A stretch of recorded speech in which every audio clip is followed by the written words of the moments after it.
I request Bhagyaraj sir, நம்முடைய என்ன சொல்றது திரைக்கதை மன்னர் அண்ட் எல்லாருக்கும் பிடிச்ச ஒரு இயக்குனர், ப்ளீஸ் சார்.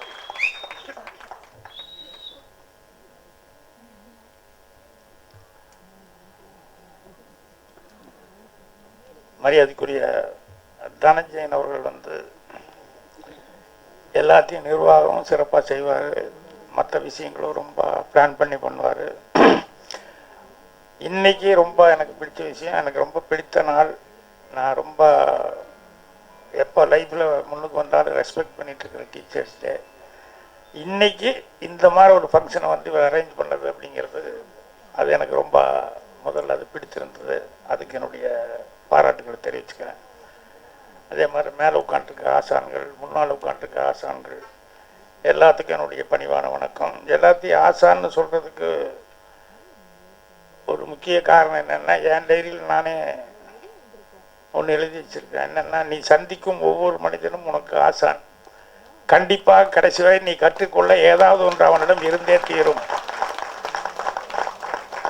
இது என் டைரியில் நானே கிரியேட் பண்ணி நானே அந்த லைன் எழுதி வச்சேன். ஏன்னா அது லைஃப்பில் ஒரு எக்ஸ்பீரியன்ஸ் அந்த மாதிரி கிடைச்சது. அதனால் அது எழுதி வச்சேன். அது எனக்கு மட்டுமல்ல, எல்லாத்துக்குமே ரொம்ப பொருத்தமாக இருக்கும். ஏன்னா கடைசி வரைக்கும் நம்ம கற்றுக்கிறதுக்கு ஏதாவது ஒன்று இருந்துக்கிட்டே தான் இருக்கும். அந்த வகையில் எனக்கு புது ஆசான் அப்படின்னு சொல்கிறது நமது மார்க்கண்டேயன் சிவகுமார் சார் சொல்லலாம்.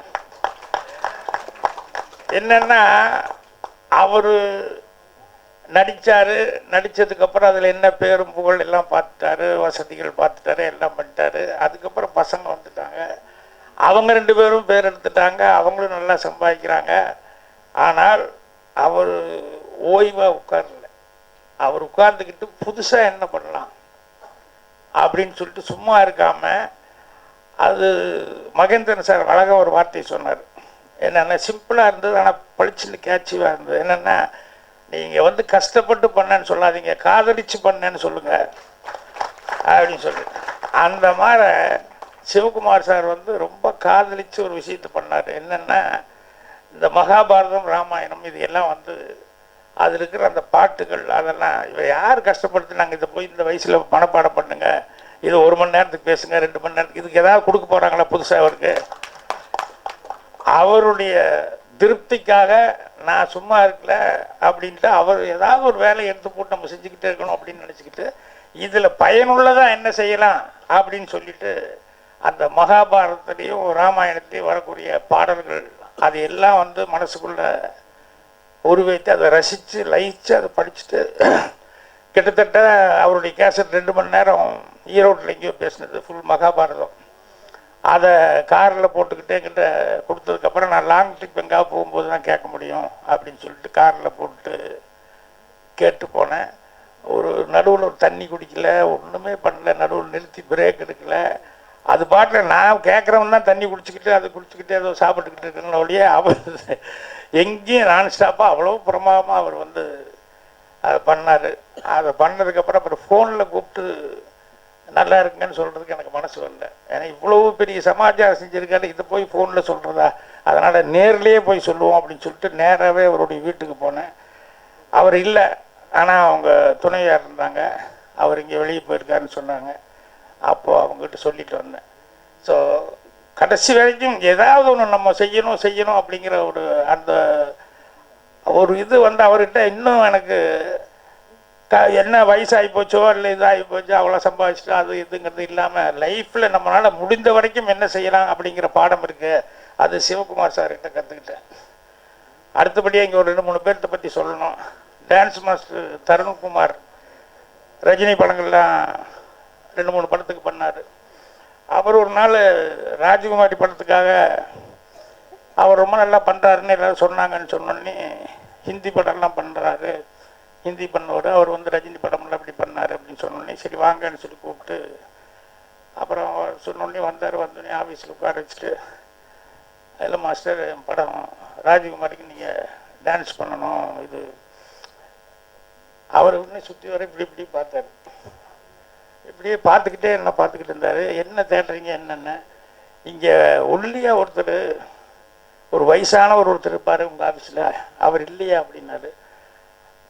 இல்லை அவர் வேறு படம் ஒர்க் பண்ணிகிட்ருக்கார் நடுவில் ப்ரொடக்ஷன் மேனேஜர் நாராயணன். இல்லை சார், இந்த ஆஃபீஸுக்கு நான் எவ்வளோ தடவை வந்திருப்பேன், உள்ளேயே விட மாட்டார் சார், என்னை விரட்டுவார் சார், வாசல்லிருந்து விரட்டினா கூட பரவாயில்ல, இங்கிருந்து வள்ளுவர் கோட்டை போகிற வரைக்கும் ஏய் நீ எங்காவது மறுபடியும் திரும்பி வந்த இப்படியெல்லாம் விரட்டுவார் சார். அதனால் இந்த ஆஃபீஸ்க்குள்ளே நான் நுழைய முடியுமா அப்படின்னு நினச்சிக்கிட்டு இருந்தேன். இப்போ இந்த ஆஃபீஸுக்குள்ளே வந்து நான் நீங்கள் கூப்பிட்டு நான் டான்ஸ் கோரியோகிராஃபி பண்ணுறதுக்காக நான் வந்திருக்காங்க போது எனக்கு ரொம்ப சந்தோஷமாக இருக்குன்னு இவர் சொன்னது எனக்கு ஷாக்காக இருந்தது. ஏன்னா நமக்கு அவ்வளோ சர்வீஸாக அவ்வளோ வயசாகி போச்சான்னு. ஏன்னா அவரை வந்து நான் ரொம்ப பெரிய ஆளை நான் நினச்சிக்கிட்டு இருக்கிறேன். அவர் இங்கே வாசலில் வந்து ரொம்ப நாள் நின்று போனார் அப்படின்னு சொல்லும்போது எனக்கு ஒரே ஷாக்காக இருந்தது. அடுத்தபடியாக அவரே சொன்னார் பாதி, யார் நம்ம லிங்குசாமி. ஏன்னா ஒரே ஊர்லேருந்து 3 பேர். அப்போ சில பேரெல்லாம் வந்து புத்திசாலித்தனம் பாருங்கள், சினிமாவில் வர்றதுக்கு ஒரு விவரமாக ஒரு வேலையை பண்ணுவாங்க. என்கிட்ட சேர்றதுக்கு நேரடியாக அசிஸ்டண்ட்னா 7-8 பேர் இருக்காங்க அப்படிங்கிறதுனால டைரெக்டாக சேர முடியாது, அது ஏதாவது தள்ளி கிள்ளி ஒரு 2 வருஷம் 3 வருஷம் சொல்லிட்டு என்ன பண்ணுறது அப்படிங்கும்போது சில பேர் புத்திசாலித்தனமாக ஒரு வேலையை செஞ்சாங்க. என்னென்னா ஒரு பாக்யா புஸ்தகம்னு ஒன்று ஆரம்பிச்சிருக்காரு இல்லையா, அதுக்கு ஆள் தேவைப்படுது அப்படிங்கிறத தெரிஞ்சுட்டு நைஸாக பாக்யாவில் வேலையில் சேர்றோம் அப்படிங்கிற மாதிரி அப்ளிகேஷன் கொடுத்தாங்க. சரி பாக்யாவில் தானே சொன்னோடனே சரி வாப்பா உனக்கு எடிட்டோரில் அப்படியே வேலைக்கு சேர்த்துக்கிறேன் அப்படின்னு.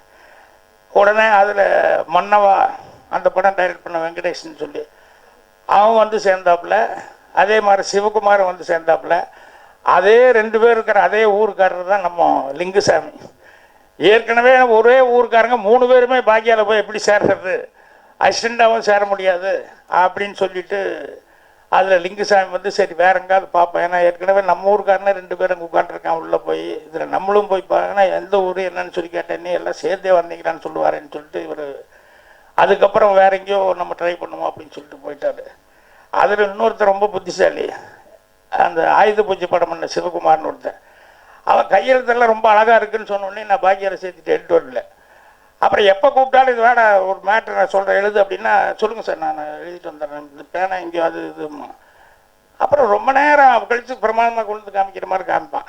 ஒரு நாள் டவுட் வந்துடுச்சு, இப்போ முதல்ல காமிச்ச கையெழுத்து ரொம்ப அழகாக இருந்தது, இது ஒரு மாதிரி அழகாக இருக்க ஒழிய அந்த அளவுக்கு இல்லையே அப்படின்னு ஒரு டவுட் வந்தோடனே என் முன்னாலேயே வச்சு எழுதுனேன். சார் இல்லை நீ எழுதுற பேனா வச்சு எழுதுனேன். 2 லைன் எழுதுன்னா கோழிக்கு இருக்கிறதுன்னு சொல்லுவாங்க ஸ்கூல்ல எல்லாம் படிக்கும்போது, அதை விட மோசமாக இருந்தது. எங்கிட்ட ஃபஸ்ட்டு அப்ளிகேஷன் கொடுத்தது நீ ரொம்ப அழகாக இருந்தது என்ன, இல்லை சார் வேலைக்கு சேர்ந்தவங்கக்கா வேற ஒருத்தர் நீ எழுதி அதை வச்சு கொடுத்த சார் அப்படின்னா. இந்த புத்திசாலித்தனம் ஓகே, சினிமாவுக்கு இது தேவை. ஏன்னா நீ கோல் அடிக்கணும், அதுக்கு உள்ளே போகணும், கற்றுக்கணும், அதுக்கு ஏதாவது ஒரு ரூட்டில் உள்ளே போகணும் அப்படின்னு சொல்லிட்டு புத்திசாலித்தனமாக திங்க் பண்ணியே அப்படின்னா.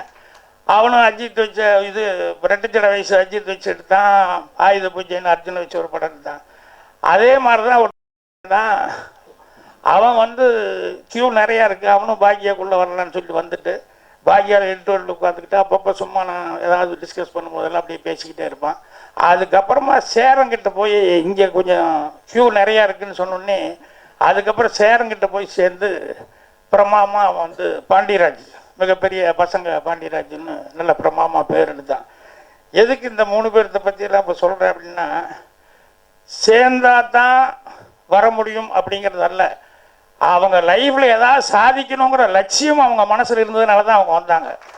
ஸோ நேரடியாக எங்கிட்ட வந்து சேர முடியலையே ஒழிய, நேரடியாக சேரலைன்னா கூட அந்த தாகம் வந்து அவங்களுக்கு விடலை. அதனால் ஏதாவது ஒரு விதத்தில் வந்துடுவோம், பாக்கியால் பூந்து வந்துடலாம், இல்லை இங்கே போய் வந்துடலாம் அங்கே போய் வந்துடலான்னு அவங்க மனசுக்குள்ளே அதை ஒரு வைராக்கியம் வச்சுக்கிட்டே இருந்ததுனால தான் அவங்களால ஈஸியாக சாதிக்க முடிஞ்சது. அதனால் எல்லாருமே வந்து பாப்டா தான் அப்படிங்கிறதில்ல, உங்களுக்குள்ள ஒரு ஃபயர் இருந்துக்கிட்டே இருக்கணும். அதனால் பாப்டாங்கிறது சார் அழகாக சொன்னாப்புல.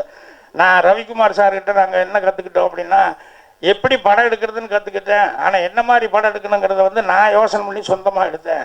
ஆனால் படம் எடுக்கிறதுனா எப்படி அப்படின்னு சொல்லி ஷார்ட் இப்படி வைக்கிறது, எப்படி டுக்கு கொடுத்து எந்த மாதிரி எடுக்கிறது அப்படின்னு சொல்லி சேர சொன்னாப்புல.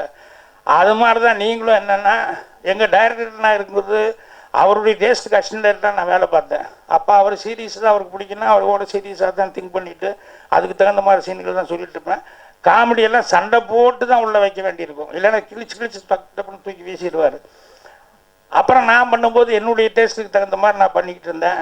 அதே மாதிரி வந்து இப்போ சேரன் சொல்லும்போது அதை அழகாக சொன்னார். நீங்களும் வந்து என்னென்னா, கற்றுக்கிறது ஒரு இடமா இருக்கலாம், ஆனால் கற்றுக்கிறதுங்கிறது என்னென்னா எப்படி எடுக்கிறது அப்படிங்கிறது தான். ஆனால் என்ன எடுக்கணும் அப்படிங்கிறத வந்து நீங்கள் தான் வந்து டிசைட் பண்ணிக்கணும் என்ன மாதிரி வேணும். ஏன்னா உங்களுடைய பர்சனல் டேஸ்ட்டை பொறுத்து இருக்குது. இப்போ ஏன்னா நான் எடுக்கிறது வந்து நான் லைட் ட்ரைவிங் எடுக்கேன்னா சுவர்லாசித்தங்கள் ஃபஸ்ட்டு எடுக்கும்போது ரொம்ப ஹெவியாக அதனுடைய செகண்ட் ஹாஃப் இருந்தது. ஃபஸ்ட் ஹாஃப் காமெடியாக வச்சுட்டு ஒரு ஆள் என்னையா சில்வர் ஜூப்ளி ஓடுற படத்தை அண்டர்டைஸ் படமாக பண்ணிட்டு அப்படின்னு மாதிரி திட்ட ஆரம்பித்தேன். அதே மாதிரி ஃபஸ்ட் ஹாஃப் மாதிரியே பண்ணியிருந்தீங்கன்னா எவ்வளோ நல்லா இருந்திருக்கும் அப்படின்னு. அதுக்கப்புறம் தான் சரி ரொம்ப சீரியஸாக இருக்க உங்களுக்குன்ட்டு அப்படியே நான் ஷிஃப்ட் ஆகி லைட் ட்ரைனில் பண்ண ஆரம்பித்தேன். ஸோ அதனால் அவங்கவுங்களுக்குன்னு ஒரு தனித்துவம் இருந்தால்தான் நமக்கு வந்து அதுக்கு உண்டான ஒரு மரியாதை அப்படிங்கிறது கிடைக்கும். நாசர் அவர்கள் பேசும்போது நான் ஏன் கடைசியில் நான் பேசிக்கிறேன்னா ஏதாவது பேசும்போது ஒவ்வொருத்தருட்டையும் ஏதாவது ஒன்று கிடைக்கும் நமக்கு. அதனால் நான் இப்போ கால் திறந்து வச்சுட்டு அப்படியே பார்த்துக்கிட்டே இருந்தேன். நான் எதிர்பார்க்கவே இல்லை ஓமி வெடிகள் அவர் ரொம்ப சீரியஸான கேமராமேன் அப்படின்னு நினச்சிக்கிட்டேன். ஆனால் அவர் வந்து எவ்வளோ சர்வசாதாரணமாக எவ்வளோ ஜோக்காக ஒரு ஃபிலாசபி கூட ரொம்ப சாதாரணமாக அவர் ஈஸியாக சொல்லிக்கிட்டு இருந்தார். எனக்கு ஆச்சரியமாக இருக்காட அப்படின்னு சொல்லி பார்த்துக்கிட்டு இருந்தேன். அதே மாதிரி நாசர் சொல்லும்போது ஒரு விஷயத்த சொன்னார். என்னென்னா இந்த பேரண்ட்ஸுக்கு உடனே நீங்கள் வந்து அரிக்காதீங்க பாடுறா அப்படின்னு சொல்லிட்டு இவ்வளோ நாள் ஆகிப்போச்சு அவ்வளோ நாள் ஆகிப்போச்சு நாங்கள் அப்போவே சொன்னால் கேட்காதீங்க அப்படின்னு. அதில் அடிஷ்னல் பாயிண்ட் இன்னொரு பிரான்ச் நான் சொல்கிறேன் அடுத்தது என்ன செய்வாங்கன்ட்டு. என்னென்னா கொஞ்ச நாள் ட்ரை பண்ணி பார்த்துட்டே இருப்பாங்க. நீ வந்து சரியாக வரலன்னு பண்ணி டே எப்படி அது வரல அந்த வேலை வர்ற வரைக்கும் வேற ஒரு வேலை பார்க்கலாமே அப்படின்னு. என்ன கல்யாணம் பண்ணி வைக்கிறோம் அப்படின்னா இல்லை நான் எதாவது ஸ்ட்ராங்காக வந்ததுக்கப்புறம் தான் எதாவது பண்ண முடியும். அதுக்குள்ளே கல்யாணம்னா சொல்ல முடியாதா பொண்டாட்டி ராசின்னு ஒன்று இருக்குது அதில் வந்துடுவிடா நீ. உடனே பொண்டாட்டி ராசியில் வந்துட முடியுமா அப்படின்னு சொல்லிட்டு அந்த சபலம் வந்து இவன் ட்ரை பண்ணி பார்க்க ஒருவேளை அப்படி இருக்குமோ எதுக்கு பண்ணி பார்த்துருவோமோ அப்படின்னு அந்த ட்ரையலுக்கு வேற ஒரு யோசனை பண்ணுவான். அப்புறம் அதுவும் பண்ணி ஒரு 3 மாதம் 6 மாதம் ஆனதுக்கப்புறம் அப்படியே கொஞ்சம் யோசிச்சுட்டு இருக்கும்போது இல்லை சார் குழந்தை பாக்கியம் புத்திர பாக்கியம் இருக்கு அதில் தான் சார். ஸோ அது வரைக்கும் யோசிச்சுட்டு இருப்பான். ஏன்னா இதே கஷ்டமாக இருக்குது வைஃபை கட்டிட்டு இவங்கிட்டே ஃபேஸ் பண்ணுறது ரொம்ப சிரமமாக இருக்குது. இதில் புத்திர பாக்கியமெல்லாம் வேணுமா போதைக்கு அதனால் ஏதாவது ஒன்று அடைஞ்சதுக்கப்புறம் பார்த்துக்கலாமேங்கும் போது இது ஜோசிகாரன் சொன்னான்னு ஆரம்பிப்பாங்க. புத்திர பாக்கியம் சொல்ல முடியாது சார் அது பொண்ணு மட்டும் பிறந்துடுச்சுன்னு அப்படின்லாம் சொல்லும்போது எது ஆனந்தமாக செய்ய வேண்டியதோ அது ஒரு வேலையாக இருந்துச்சு.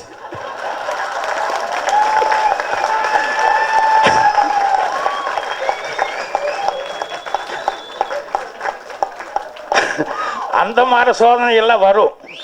அதனால் பேரண்ட்ஸுகளுக்கும் சேர்த்து சொல்லிக்கிறேன், தயவுசெய்து அவனுக்கு ஒரு கால் கட்டு போட்டால் இல்லை எங்கேயாவது ஒரு பக்கம் ஒரு முடிச்சு விட்டு போட்டு விட்டோம்னா அவன் ஏதாவது ஒரு விதத்தில் சரியாக வந்துடுவான். இல்லைனாலும் இது விட்டு போட்டாவது நைஸாக வந்துடுவான் அப்படின்னு சொல்லிட்டு உங்களை திசை திருப்பறதுக்கான வாய்ப்புகள் நிறையா இருக்குது. அதனால் கொஞ்சம் பேரண்ட்ஸுகளும் கொஞ்சம் டைம் கொடுங்க. உடனே அது அதை சுவர்லாசித்திரங்களில் டைலாக் ஒன்று இல்லைன்னா கல்லாப்பட்டி சிங்காரத்துக்கு என்ன விளையும் போதே சோறாக விளைஞ்சிட்டா அப்புறம் விறகு எதுக்கு வரட்டி எதுக்கு அப்படின்னு. அதனால் உடனே வந்து எதுவுமே பண்ணிட முடியாது. அதுக்குன்னு ஒரு ஸ்ட்ரகிளிங் அதெல்லாம் பண்ணாலுடைய வந்து வர முடியாது. அப்புறம் நான் வந்து இன்னொன்று எல்லோரும் வந்து என்னென்னா இன்றைக்கி நல்லா சிரிக்கலாம், நீங்கள் சந்தோஷமாக சிரிக்கலாம். இதுக்கப்புறம் உங்களுக்கு சிரிக்கிறதுக்கான ஒரு வாய்ப்பு கிடைக்கிறது எப்போன்னா ஸ்க்ரீனில் உங்கள் பேர் வந்தால் தான் இன்றைக்கி சிரிக்க முடியும். ஆச்சா அதனால் இது கான்வகேஷன் முடிஞ்சுன்னு பிரமாமல் போகிறோம் அப்படின்னு சொல்லி நினைக்க வேண்டாம். கார்கிலுக்கோ இல்லை காஷ்மீருக்கோ போகிறதா நினச்சிக்கோங்க. எமர்ஜென்சியில் வாங்கடா அப்படின்னு சொல்லி ஜவான்ஸ் கூப்பிடுவாங்களே அந்த மாதிரி தான். இனி நீங்கள் போனால் தான் உங்களுக்கு தெரியும் இதனுடைய கஷ்ட நஷ்டம் எங்கே போய் வேலை பார்க்குறது என்ன அப்படின்னு சொல்லிட்டு. இப்போ மனோபாலா சொல்லிட்டார் நான் 2 பேர்த்து ஈஸியாக சேர்த்துக்கிறேன் அப்படின்னு சொல்லிட்டு. மனோபாலாவே நாளைக்கு ப்ரொடியூசர் யாரும் அதை பொறுத்து தான் சேர்த்த முடியுமோ இல்லையா அவ்வளோ சீக்கிரம் சேர்த்திட முடியாது.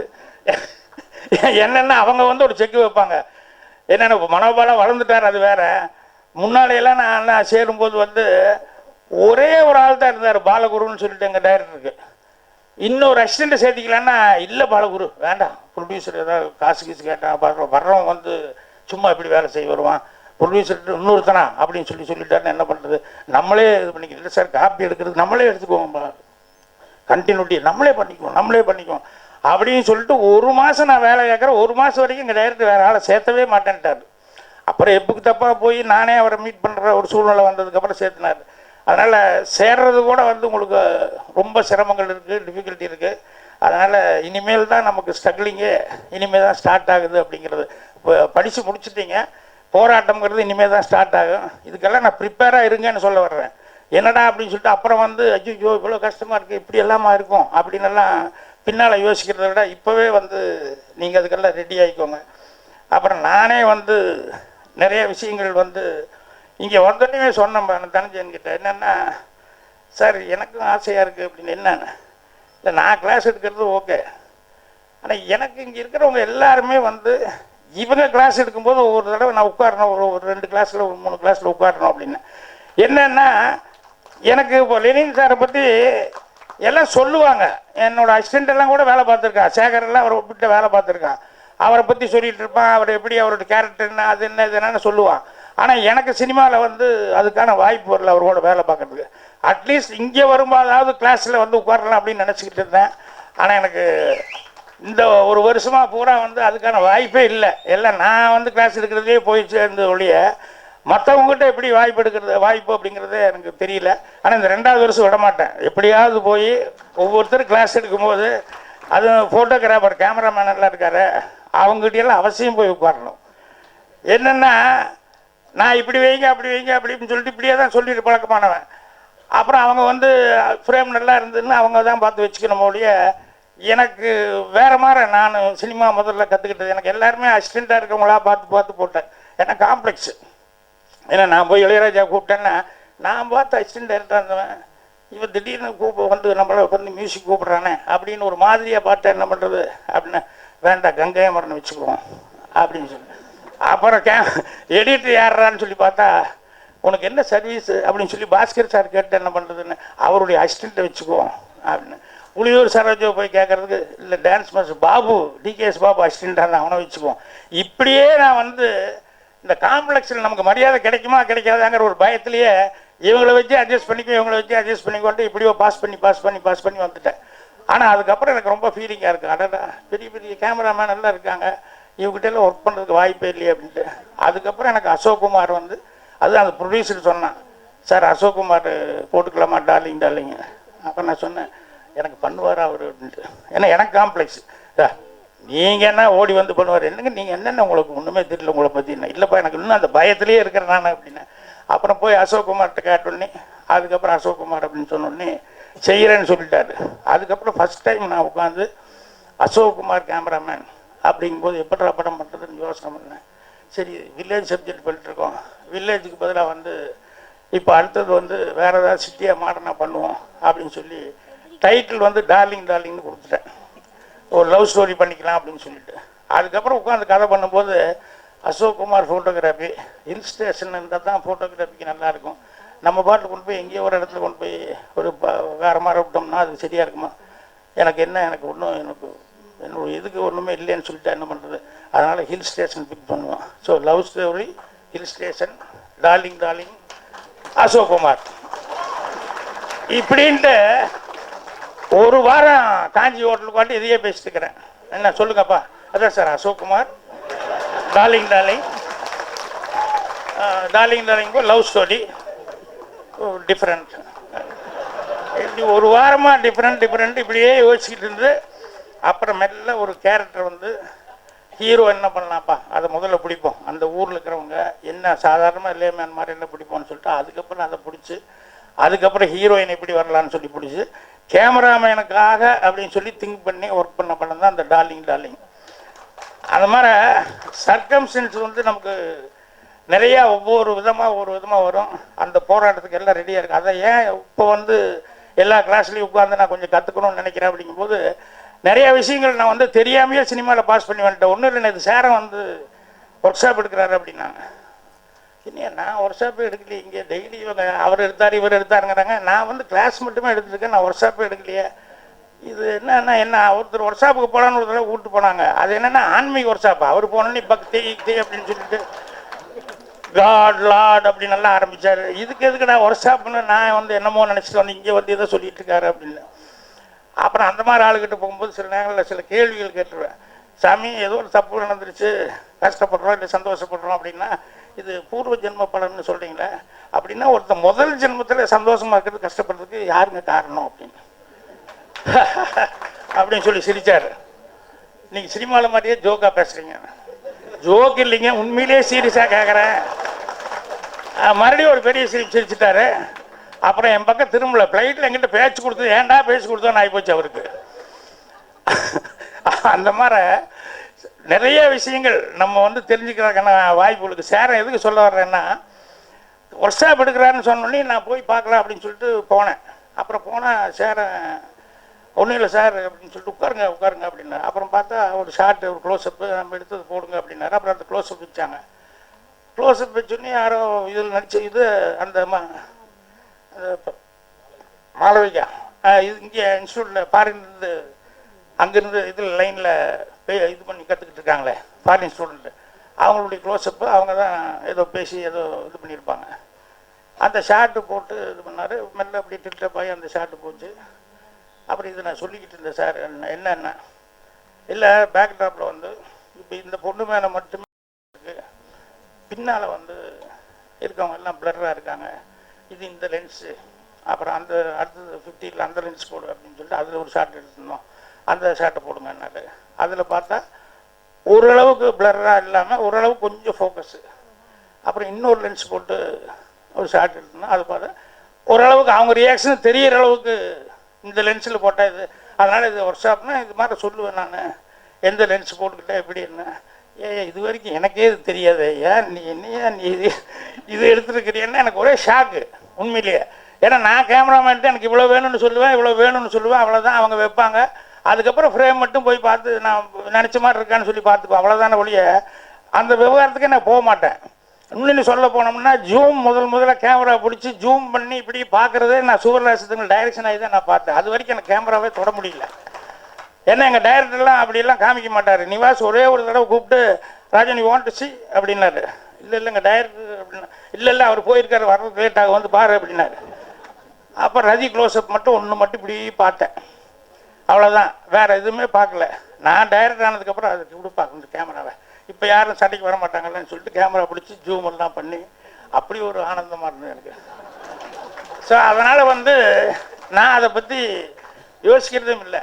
கேமராமேன் என்னென்ன இன்னொரு இது சில கேமராமேன் இருக்காங்களே, யாருக்கு தப்பாக நினச்சிக்காதீங்க, உண்மையை சொல்கிறேன். ஷார்ட்டு சொல்லலாம் சில கேமராமேன்ட்டு, சார் எனக்கு க்ளோஸ்அப் வேணும் அது வேணும் அப்படின்னு. அவர்கிட்ட போய் ரமேஷ் 50 ஒன்று போட்டுக்கணும், ஷார்ட்டு சொல்லியா 50யா 75வா அது நான் முடிவு பண்ணிக்கலாம் அப்படி நான் ஒரு அசிஸ்டன்ட் சொல்லிட்டுருப்பேன். இருந்தாலும் ஷார்ட்டு சொல்ல வேண்டியதான், அதை விட்டு போட்டு அப்படின்ட்டு. அது தேவையில்லாத வேலை. அது உண்மையும் கூட. சில நேரம் நமக்கு என்ன வேணுமோ நம்ம வந்து கரெக்டாக எனக்கு எக்ஸாக்டாக இதை வேணும்னு சொல்லிட்டாலே அது அவங்க தொழில் அவங்க பார்த்துக்குவாங்க. அது 50ல் போட்டால் கரெக்டாக வருமா, இல்லை 100 போடுறதா, இல்லை ஒயில் லென்ஸ் போடுறதா, இல்லை எப்படி ஜூம் வேணுமா அது வேணுமா அப்படின்னு சொல்லிட்டு கேட்டால். ஏன்னா கேமராமேன்ட்டு நான் வந்து ஒரு தடவை ஆக்ட் பண்ணும்போது பாலா உங்கள் குருநாதர் ஒரு நாள் பார்த்து பயந்துட்டேன். அந்த படத்தில் நான் ஆக்ட் பண்ணுறேன், பாலு மகேந்திர கேமரா. ஃபஸ்ட்டு படம் டைரக்ட் பண்ணுறாரு நம்ம பாஸ்கர் சார். அப்போ நான் நடிக்கிறதுக்காக நின்றுக்க ஷார்ட்டுக்கு வந்தேன். வந்து ஒரு ரிஹர்சல் பார்த்துக்கிட்டு இருந்தேன். உடனே எடிட்டர் வந்து சொன்னார், சார் ஃபைனல் நீங்கள் அப்படியே மெல்ல போட்டு ஜூம் அப்படின்னு சொல்லி சொன்னார், க்ளோஸ்அப் முடிக்கணும். அப்படின்னா அவர் பேசாமல் இருந்தார். அப்புறம் மறுபடியும் ரிஹர்சல் பார்க்க போடும்போது மறுபடியும் ஒரு தடவை சொன்னார், sir finally please go to zoom அப்படின்னாரு. வை ஜூம் அப்படின்னாரு கேமராமேன். நானும் முடிக்கிற திருத்திருந்தேன். அவர் அப்படியே முடிக்கிறார். அவர் ஃபஸ்ட்டு படம். நோ இது zoom finally okay tell me why zoom. எனக்கு புரியல, என்னடா ஒரு டைரக்டர் அவர் ஜூம் வேணும்னு சொல்கிறாரு, இவர் என்ன வை ஜூம்னா அந்த ஆள் புதுசாக ஃபஸ்ட் படம் பண்ணுறாரு, அவர் என்னடா சொல்லுவாருன்னு எனக்கு ஒன்றும் புரியல. அவர் no zoom no zoom okay அப்படின்ட்டு போயிட்டாரு. எனக்கு ஒன்றும் புரியல.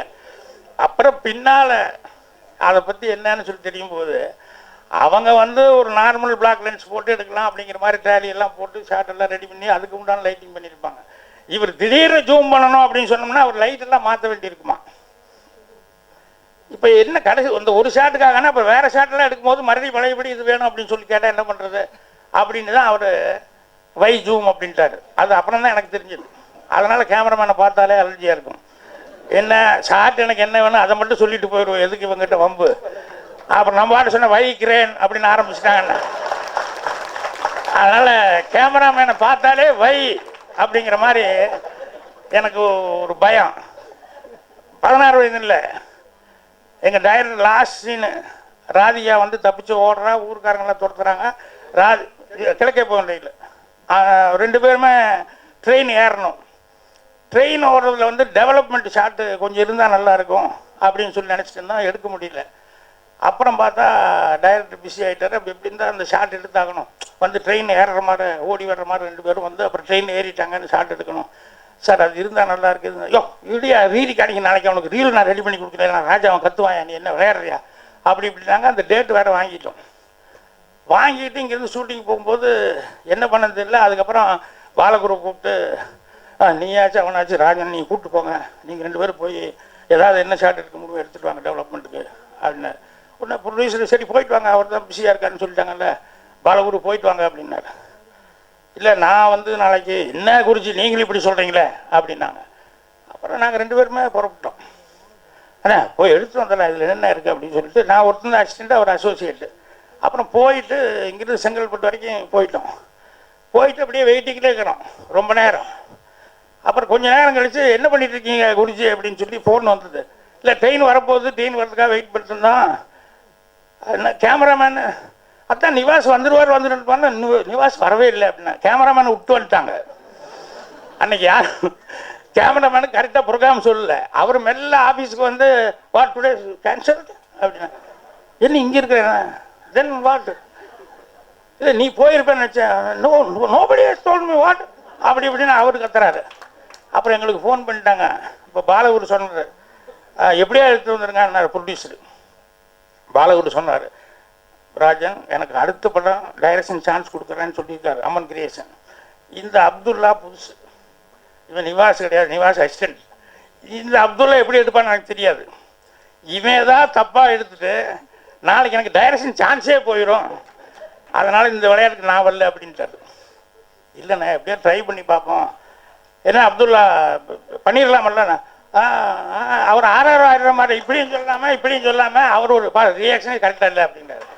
ஏன்னா அவங்க பாஸ்கிட்ட கேட்கவே இல்லை, நிவாஸ்கிட்டே நான் இல்லை எப்படி எடுத்தேன் நாளைக்கு பிடிச்சிட்டா என்ன பண்ணுறது, அதனால் அவர் யோசிக்கிறாரு. அப்புறம் நீயாச்சும் அந்த ஆளாச்சும் நீ எதாவது பண்ணிக்கோ, சரி நான் எப்படியா நான் எடுக்கிறேன் அப்படின்னு சொல்லி ஒரு தூரமாக போயிட்டாரு. அதே கேட்டால் நான் இல்லை நான் வெளியே போகிற நேரத்துக்கு நீ எடுத்தேன் புரியுதா, என்னை மாட்டி விடக்கூடாது, சரிங்க அப்துல்லாவா அப்படின்னு. ட்ரெயின் வரப்போகுது, உடனே அப்துல்லா வச்சு ஷாட் வச்சு அப்படியே வர அப்படியே பேன் பண்ணிக்கோ, க்ளோஸாக வர வேணால் முடிஞ்சால் கொஞ்சம் பக்கத்தில் போ, என்ன ஓகே ராஜன் அப்படின்னாரு. அப்புறம் எல்லாம் பண்ணியாச்சு, ட்ரெயின் வந்துக்கிட்டே இருக்கு. அப்புறம் மெல்ல எல்லாம் பண்ணிட்டு ஒரு என்ன ஸ்டார்ட் பண்ணிடுங்க, எவ்வளோ அப்ரெக்சர் வச்சுக்கலாம் அப்படின்னாரு. என்னது இல்லை அப்ரெக்சரு எனக்கு அது வேலையா மயிர், எனக்கு ஷார்ட் தான் சொல்ல தெரியும், அப்ரெக்சர் எப்படின்னா என்ன கேட்டால் எனக்கு என்னையா தெரியும். இல்லை உங்களுக்கு இதெல்லாம் தெரிஞ்சிருக்கும்னு நினச்சேன், எனக்கு எங்கே இதே கற்றுக்கல ஒன்றா. ஏன்னா 2வது படத்தில் வந்து எனக்கு தெரியுமா ட்ரெயின் வந்துருச்சியா என்ன வருதோ வச்சு அடியா ஒன்றும் I am having but little doubt அப்படி இப்படின்னு சொல்லிட்டு அப்புறம் எப்படியோ வச்சார். அப்புறம் வந்து எடுக்கிறதுக்குள்ளே ஒரு குருவிக்கார உள்ளே வர்றாங்க எப்படியோ அடித்து பிடிச்சி ஷாட் எடுத்தோம். அப்புறம் ட்ரெயின் போயிடுச்சு, டைம் பார் ஆகி போச்சுன்னு. அப்புறம் நான் என்ன பண்ணாங்க, ஏதோ இந்த வேலை செய்வாங்களே ட்ராக்கில் அந்த ட்ராலி ஒன்று கொண்டு வர சொல்லி அதில் கேமரா வச்சுக்கிட்டு இவங்க ஓடி வர்ற ஷாட்டை அதில் வச்சுட்டு எடுக்கலான்னு சொல்லி இது கொஞ்சம் மேட்ச் பண்ணிக்கலாம் அப்படின்னு சொல்லிட்டு அதெல்லாம் எடுத்து இங்கே வந்து சேர்ற வரைக்கும் ஒரே பேஜார், சரியாக வருமா வராதானே. அப்புறம் டைரக்டர் பார்த்து நல்லா தான் இருக்குது, நல்ல ஷாட்டு தான் கரெக்டாக இருக்குன்னு. பாலகுரு பரவாயில்ல இவ்வளவு தூரம் எடுத்துருக்காருன்னா அவர் பேசாமல் இருக்கு. அதனால் கேமராமேன் விஷயங்களில் வந்து எனக்கு இன்னும் மறைச்சி எந்த கேமராமேனை கூப்பிட்டாலும் அதுதான் சேரன் சொல்லும்போது இதெல்லாம் நானே கற்றுக்கலையே, எதில் ஃபோக்கஸ் வரும் எதில் ஃபோக்கஸ் வராது என்னென்னு. ஷார்ட் வேணும் இதுதான் வேணும்னு சொன்னோம்னா அவங்க எடுக்க போகிறாங்க அவ்வளோதானே. கதை வந்து சொல்லுவோம், கதை சொல்லும்போது இந்த பேக்ட்ராப் தானே இருக்குது அந்த பேக்ட்ராப்னு சொல்லி டிஸ்கஸ் பண்ண போகிறோம் அவ்வளோதானே. இதெல்லாம் வேறு இவ்வளோ டீட்டெயில் சொல்கிறதுனா அவனுக்கு வயசே ஆகி போகுமே, அவன் எப்படா இங்கே பாப்டாவில் படித்து முன்னுக்கு பெறது அப்படின்னு சொல்லிட்டு அதுக்கப்புறம் தான் நினச்சேன், இல்லை நம்மளும் போய் இனிமேல் வந்து இந்த கிளாஸில் அவசியம் இந்த வருஷமாக போய் உட்காந்துக்கணும். அதனால் இந்த கேமராமேன்லாம் என்ன சொல்லி கொடுக்குறாங்க, எடிட்டர் என்ன சொல்லி கொடுக்குறாரு, இதெல்லாம் தெரிஞ்சுக்கிட்டா நல்லது அப்படின்னு சொல்லி சொன்னேன். அதனால் எல்லாம் கற்றுக்கிட்டு தான் வரணுங்கிறது இல்லை சினிமாவுக்கு, என்ன மாதிரி இருந்தாலும் வந்துடலாம். உங்களுக்கு ஒரு நம்பிக்கைக்காக தன்னம்பிக்கைக்காக சொன்னேன். ஒரு தைரியம் இருந்தது அப்படின்னு சொல்லி சொன்னோம்னா நம்ம தாராளமாக வரலாம். இல்லைன்னா பாலகிருஷ்ணன் சார் இருந்தார், ஸ்ரீதர் சார் இருந்தார், எங்கள் டைரக்டர் பாரதி சார் வந்தார், கோபாலகிருஷ்ணன் சார் இருந்தார். இதெல்லாம் பார்த்து நம்ம பயந்து இருந்தேன். மகேந்திர சார் எல்லாமே இப்போ படம் பண்ணிட்டு இருக்காங்கல்ல விஷயா, பார்த்து பயந்து இருந்தால் நான் வர முடியுமா? பெரியோரை வியத்தல் இளமே, சிறியோரை இகழ்தல் அதனும் இளமே அப்படிங்கிறது சொல்லியிருக்காங்க. அது மாதிரி வந்து நம்மளால் முடியும் அப்படின்னு நம்ம நினச்சோம்னா நமக்கும் ஒரு ரூட்டு கிடைக்கணும். எத்தனை பேர் 7 ஸ்வரத்தை வச்சுக்கிட்டு எத்தனை பேர் மியூசிக் டைரக்டர் மாறி மாறி வந்துக்கிட்டே இருக்காங்க, நம்ம கேட்டுக்கிட்டே இருக்கிறோமல்ல. இல்லை வருதல டியூனு எம்எஸ் விஸ்வநாதனுக்கு வராதுதான், அப்புறம் இளையராஜாவுக்கு வந்ததில்ல, அப்புறம் பாய் ராகமான் அவர் பூந்தார், அவருக்கு என்ன இதெல்லாம் வருது அப்படின்னு சொல்லிட்டு எல்லாரும் யோசிச்சுட்டு இருக்கிறோம். அப்புறம் பார்த்தா இன்னொருத்தர் வர இன்னொருத்தர். அதனால் சினிமாவில் வந்து நமக்கு கதவுகள் உண்டு. அதனால் நீங்கள் யாருமே இவங்க இருக்கிறாங்க அவங்க இருக்கான பயமே வேண்டாம், தைரியமாக துணிஞ்சு அடிச்சா எதை வேணாலும் செய்யலாம். உங்கள் எல்லாத்துக்கும் என்னுடைய வாழ்த்துக்கள். கார்கில் காஷ்மீர் மறந்துடாதீங்க.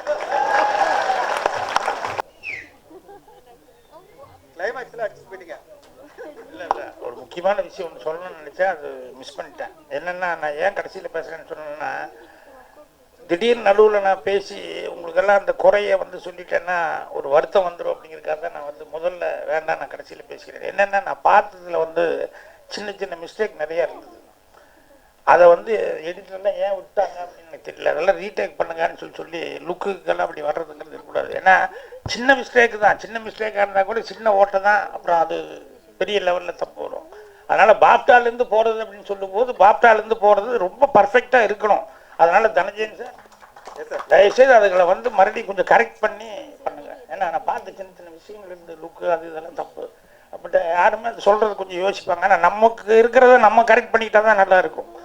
ஏன்னா நாளைக்கு இத்தனை பேர் பார்க்கலையா அப்படின்னு ஒரு நம்ம ஏதோ ஒரு காரணத்துக்காக சொல்லாமல் இருந்திருப்பாங்க. சரி விடு, ஃபஸ்ட் டைம் ட்ரெயின் ஆகிறான் அதனால் விடு, அதில் போய் இது சொல்ல வேண்டாம் அது சொல்ல வேண்டாம், ஏன்னா கஷ்டப்பட்டு எடுத்துகிட்டு வந்துட்டாங்க. இருந்தாலும் எடுக்க முடியுதோ முடியலையோ அவங்களுக்கு அந்த தப்பை சொல்லிட்டோம்னு சொன்னோம்னா அடுத்த தடவை அந்த தப்பு வராது, அவங்க அதை கரெக்டாக ஆக்கிக்குவாங்க. அது ரொம்ப முக்கியம்.